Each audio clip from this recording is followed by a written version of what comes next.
Madanapalle sub collector కార్యాలయంలో జరిగిన అగ్ని ప్రమాదం ఘటన చర్చనీయాంశంగా మారింది.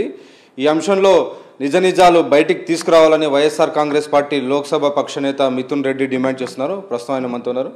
నిజ నిజాలు బయటికి తీసుకురావాలని మీరు డిమాండ్ చేస్తున్నారు. ఎందుకు ఈ ఎంక్వైరీ జరగాల్సినటువంటి అవసరం ఉందనుకుంటున్నారు? అంటే ఈరోజు గత 3-4 రోజులుగా ఢిల్లీలో చూస్తున్నాను, పార్లమెంట్ సమావేశాలు జరుగుతున్న ఢిల్లీలో చూస్తున్నాను. ఒక సబ్ కలెక్టర్ కార్యాలయంలో ఒక గది తగలబడిందని చెప్పి దానికోసము స్పెషల్ హెలికాప్టర్లో ఆఫీసర్లు వచ్చి దాన్ని ఇన్వెస్టిగేట్ చేస్తూ ఉన్నారు అని చెప్పి చివరికి వాళ్ళ తెలుగుదేశం నాయకులు కానీ లేకపోతే వాళ్ళకి సంబంధించిన కొన్ని మీడియాలో వాళ్ళు వచ్చి ఇవన్నీ కూడా పెద్దిరెడ్డి హస్తం ఉంది, ఇవన్నీ కూడా ఏదో తారుమారు చేయడానికని. నేను ఒకటే అడుగుతాను వీళ్ళందరినీ కూడా, ఈరోజు సబ్ కలెక్టర్ ఆఫీస్లో ఉండే రికార్డ్స్ ఏదైనా కానీ ఎంఆర్ఓ ఆఫీస్లో ఉంటాయి, కలెక్టర్ ఆఫీస్లో ఉంటాయి, సిసిఎల్ఏలో ఉంటాయి. మేము ఏదైతే మాకైతే ఆస్తులు ఉన్నాయో ఇవన్నీ కూడా ఆన్లైన్లో ఉంటాయి. వెబ్లాండ్లో మనము జస్ట్ మన ఆధార్ కార్డు కొడితే రాష్ట్రంలో అంతా ఎక్కడ ఉన్నాయో, ఎవరు ఆస్తులు ఎక్కడ ఉన్నాయో అన్నీ కూడా ఇదేమి ఓపెన్ సీక్రెట్ ఆన్లైన్లో ఉంటాయి. అదేవిధంగా మా అఫిడవిట్లో మేము పెట్టాం, ఎలక్షన్ అఫిడవిట్లో ప్రతి ఆస్తి ప్రతి ఒక్కటి కూడా పెట్టినాం. సో దీన్ని ఏదో ఒకటి అభూత కల్పన చేసి ఏదో జరుగుతోందని ఏదో ఒకటి ప్రజల్లో ఒక డైవర్షన్ టాక్టిక్గా నేను భావిస్తున్నాను. సో ఈ నిజాలు కూడా బయట రావాలి. నిన్న ఒకరిని అనుమానితుడిని పట్టుకొని అక్కడ పనిచేసే అనురాగో ఒక పేరు ఉంది, అతన్ని ఇన్వెస్టిగేట్ చేస్తే వాళ్ళు కుటుంబం అంతా విధిలోకి వచ్చి మేము తెలుగుదేశం పార్టీకి సంబంధించిన వాళ్ళు మమ్మల్ని ఎందుకు ఇన్వెస్ట్ చేస్తారని చెప్పి మాట్లాడారు. ఇప్పుడు వరకు దాని గురించి అక్కడ కూడా ఏం జరిగింది అనేది కూడా ఇప్పుడు వరకు బయటపెట్టలేదు. ఇవన్నీ కూడా బయట రావాలని చెప్పి కోరుతా ఉన్నాను. ఇంకొక 2-3 మాట్లాడారు, నాకు కూడా పెట్టారు 1000 ఎకరాలు అని చెప్పి. ఇవన్నీ కూడా ఎక్కడ ఉన్నాయి? ఇవన్నీ కూడా ఇలాంటి నీచమైన ఆరోపణలు చేసి ఒక ఇమేజ్ కిల్ చేసి ప్రజల్లో చెడ్డ పేరు తెచ్చే విధంగా ఇవన్నీ కూడా చేస్తూ ఉన్నారు. సో ఇవన్నీ నిజాలు బయట పెట్టాలని చెప్పి కూడా అడుగుతుంది. ఇదే కాదు, ఏ ఇన్సిడెంట్ జరిగినా కూడా ఎక్కడ జరిగినా కూడా ఈ మధ్యలోగా నాయకుడు మాట్లాడినాడు, నేపాల్లో ఎర్రచనం దొరికితే అది మాకు లింక్ పెట్టి మాట్లాడారు. ప్రూవ్ చేయండి, మీకు అధికారం ఉంది, మీ దగ్గర ఆఫీసర్లు ఉన్నారు, మీ దగ్గర అన్నీ ఉన్నాయి, ప్రూవ్ చేయండి. ఈరోజు కూడా నేను చెప్పేది అదే, ఎర్రచనంలో ఏ విధంగా ప్రూవ్ చేసేయండి, లేకపోతే క్షమాపణ చెప్పరా అని ఈరోజు కూడా అంటున్నాను. మీరు చెప్పిన 1000 ఎకరాలు ప్రూవ్ చేయండి, లేకపోతే ఇంకోటి ఏదైనా అవకతవకలు జరిగితే ప్రూవ్ చేయండి, లేకపోతే క్షమాపణ చెప్పండి, లేకపోతే ఖచ్చితంగా ఇంకా మీదట ఇవన్నీ సిస్టమేటిక్గా జరుగుతూ ఉన్నాయి. ఒక వ్యక్తిని టార్గెట్ చేసి ఇవన్నీ కూడా వాళ్ళని ఒక దెబ్బతీసే విధంగా ఇవన్నీ ఆరోపణలు కానీ ఇవన్నీ కుట్రలు జరుగుతున్నాయి. ఖచ్చితంగా వీటిపైన లీగల్గా డెఫమేషన్ సూట్ వేయడం కానీ లేకపోతే ఇతరత్ర లీగల్ చర్యలు అన్నీ కూడా తీసుకుంటామని చెప్పి చెప్తాను. ఇప్పుడు కూడా నేను చెప్తున్నాను, మీ దగ్గర అధికారులు ఉన్నారు, కలెక్టర్లు ఉన్నారు, అన్నీ ఉన్నాయి, ప్రూవ్ చేయండి. తప్పు ఎక్కడ జరిపిందో ప్రూవ్ చేయండి. ఇదో ఈ విధంగా ఈ కాగితం ప్రూవ్ ఉందని నా వివరణ అడగండి. తర్వాత ఏమన్నా చెప్తే ఏ శిక్షకైనా సిద్ధమని చెప్పి కూడా నేను తెలియజేస్తాను. ప్రధానంగా ఎన్నికల తర్వాత పెద్దిరెడ్డి కుటుంబం టార్గెట్ అవుతుంది. మొన్నటి వరకు ఎర్రచందనం సంబంధించి ఆరోపణలు జరిగాయి. ఆ తర్వాత పొంగనూరులో మీ పైన హత్యాయత్నం జరిగింది. ఈరోజు మదనపల్లి సబ్ కలెక్టర్ కార్యాలయంలో అగ్ని ప్రమాదం జరిగితే అది మీకు చెప్తున్నారు. ఎందుకు మిథున్ రెడ్డి పెద్దిరెడ్డి కుటుంబం టార్గెట్ అవుతుంది?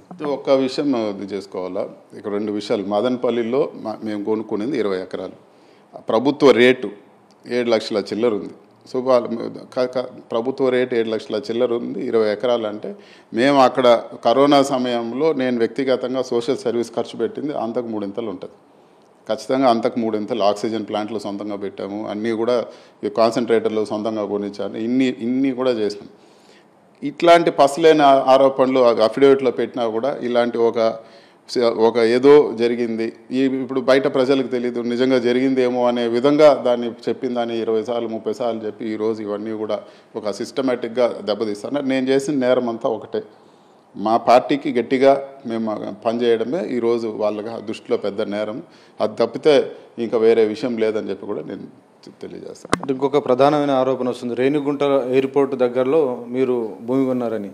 అది ఇంతకు ప్రైవేటు భూమి కొన్నారా, ప్రభుత్వ భూమి? అది ఆ ల్యాండ్ రిజిస్టర్ అయ్యి కన్వర్షన్ కూడా జరిగింది. సో కలెక్టర్ ఉన్నారు, జాయింట్ కలెక్టర్ ఉన్నారు, కింద ఎంఆర్ఓలు ఉన్నారు, దానికి మిగతా రెవెన్యూ సిబ్బంది అంతా ఉంది. ఒకసారి మొత్తం రికార్డ్స్ అన్ని కూడా చూడమని చెప్పి నేను కూడా కోరుతున్నాను. అది ప్రభుత్వ భూమి అయితే ఏ విధంగా రిజిస్టర్ అవుతుంది, ఏ విధంగా కన్వర్షన్ జరుగుతుంది, ఇవన్నీ కూడా ఒక బురద కొట్టడము కడుక్కుండే పని మాది అయిపోయింది. ఖచ్చితంగా విత్ ప్రూఫ్ చెప్పండి, మీ దగ్గర ఉంది కదా, రెవెన్యూ డిపార్ట్మెంట్ ఉంది, కలెక్టర్లు ఉన్నారు, మీద అన్నీ తీవండి, రెవెన్యూ డిపార్ట్మెంట్ ద్వారా చెప్పండి ఏం తప్పు జరిగిందో. ఇవన్నీ కూడా ఒక ప్రైవేట్ వ్యక్తికి దగ్గర తీసుకున్నది, ప్రైవేట్ వ్యక్తి దగ్గర నుంచి మేము భూములు కొన్నా కూడా తప్పు అయితే ఇంకా నేను మేము ఇంకా దానికి జవాబే లేదని చెప్పి కూడా నేను తెలియజేస్తాను. రికార్డులు తారుమారు చేసేందుకే మీరు ఇటువంటి చేశారనేటువంటి ఒక ఆరోపణ వస్తుంది. రికార్డులు తారుమారు చేసే అవకాశం ఉందా అసలు? ఇప్పుడు మీ ఇదివరకు మీకు చెప్పాను, ప్రతి రికార్డు కూడా ఆన్లైన్లో ఉంది. ప్రతి చోట కూడా అదేదో ఒక రికార్డు తీస్తే అయ్యే పని కాదు. కొంచెం ఇంకిత జ్ఞానం ఉండే ఏ వ్యక్తి అయినా కానీ కింద ఎంఆర్ఓ ఆఫీసులో కానీ, కలెక్టరేట్లో కానీ, సీసీఎల్లో కానీ ప్రతి రికార్డు ఉంటుంది. ఇక్కడే కాదు, ఈ ఆఫీసే కాదు, ఏ ఆఫీస్లో అయినా కూడా ఆన్లైన్లో కూడా రికార్డ్స్ ఉంటాయి. కేవలం ఒక రికార్డు మిస్ అయిందంటే ఏదో తారుమారు చేసి, నేను అదే అంటాను, ఏ ల్యాండ్ తారుమారు చేశారు, ఎంత ఎక్స్టెంటు, ఎక్కడ చేశారు నిరూపించండి. ఈరోజు మీరు చెప్పేదంతా కూడా అసలు చాలా తక్కువ విలువ ఉండేది, మా ఊర్లో మేము భూమి కొనుక్కున్నాం, తప్పేముంది? అంటే మీ బాధితులు చాలామంది ఉన్నారు, వచ్చి ఫిర్యాదులు చేస్తున్నారు అనేటువంటి ఒక ప్రచారం జరుగుతుంది, ఏమంటారు? నేను ఇప్పుడు కూడా చెప్తాను, మా నాన్నగారు 10 ఎలక్షన్లు పోటీ చేసినారు. ఏ ఒక్కరి దగ్గర ₹1 డబ్బు తీసుకున్నా, లేకపోతే కనీసం ఎలక్షన్ సమయంలో, ఇప్పుడు అధికారంలో ఉన్నప్పుడు కాదు, అధికారంలో లేనప్పుడు కాదు, ఎప్పుడైనా కానీ ఈ 10 ఎలక్షన్లో ఏ ఎలక్షన్లో పోటీ చేసినప్పుడు కూడా కానీ ఎవరి దగ్గరైనా ₹1 మేము ఎలక్షన్ ఫండ్ తీసుకున్నా కూడా, లంచాలు పక్కన పెట్టండి, ఎలక్షన్ ఫండ్ మేము తీసుకున్నా కూడా ఈరోజు రాజకీయాలు వదిలేదానికి సిద్ధం. ఏ ఒక్కరి దగ్గర కూడా ₹1 తీసుకోలేదు, ఈ రోజు కాదు, ఏ రోజు తీసుకోలేదు, ఇంకా రాబో రోజుల్లో కూడా ఒకరి దగ్గర ఇచ్చేయాల్సిన పని లేదు. ఇవన్నీ కూడా రావాలని చెప్పి కూడా మేము కోరుతాను. నేను ఇవన్నీ కూడా 4 రోజులు తీస్తారు, 5 రోజులు తీస్తారు, దాని తర్వాత ఎప్పుడు దానికి ఒక ముగింపు పెట్టాలి కదా. ఇది వరకు మీరు చూశారు, నేను మీడియాలో మాట్లాడాను, ఎప్పుడు లేని విధంగా ఎర్రచందనం జరగకుండా స్ట్రిక్ట్గా చేసిన వ్యక్తి ఫారెస్ట్ మినిస్టర్గా పెద్దిరెడ్డి రామచంద్రారెడ్డి గారు.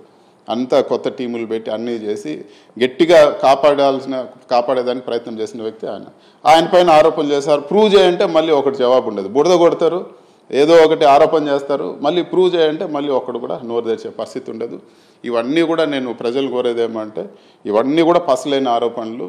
ఖచ్చితంగా ఇది కావాలన్నా నేనే ఈరోజు మీడియా ముఖంగా నేను చెప్తాను. మీరు మమ్మల్ని అడగండి, ఎవరైనా కానీ ఆరోపణ చేసే ముందు మమ్మల్ని అడగండి, ప్రతి ఒక్కటి కూడా నిరూపించేదానికి సిద్ధం. అధికారం ఈరోజు తెలుగుదేశం పార్టీకి ఉంది, ఆఫీసర్లు మీ చేతిలో ఉన్నారు, ప్రూవ్ చేయండి. ఎక్కడ తప్పు జరిగింది, ఏం తప్పు జరిగిందో ప్రూవ్ చేయండి.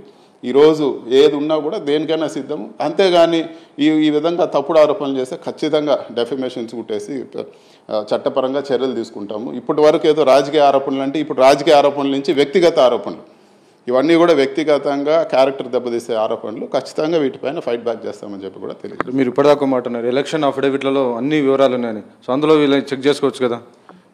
ఎలక్షన్ అఫిడవిట్ అనేది ఆన్లైన్లో ఉంటుంది. ఎవరైనా కానీ నెట్లో పోయి వెతికితే మొత్తం, నాదే కాదు, పోటీ చేసిన ప్రతి అభ్యర్థిది కూడా ఉంటుంది. దేశంలో అందరు అభ్యర్థులు వాళ్ళ కుటుంబ సభ్యులు పంపిన ఆస్తుల వివరాలు అన్నీ కూడా ఈరోజు ఆన్లైన్లో ఉంటాయి. హ్యాపీగా చెక్ చేసుకొని ఏది ఉన్నా కూడా మేము జవాబు చెప్పేదానికి సిద్ధమని చెప్పి కూడా నేను తెలియజేస్తాను. Thank you. ఇది మొత్తానికి వైఎస్ఆర్సీపీ లోక్సభ పక్షనేత మిథున్ రెడ్డి ప్రభుత్వానికి సవాల్ విసురుతున్నారు.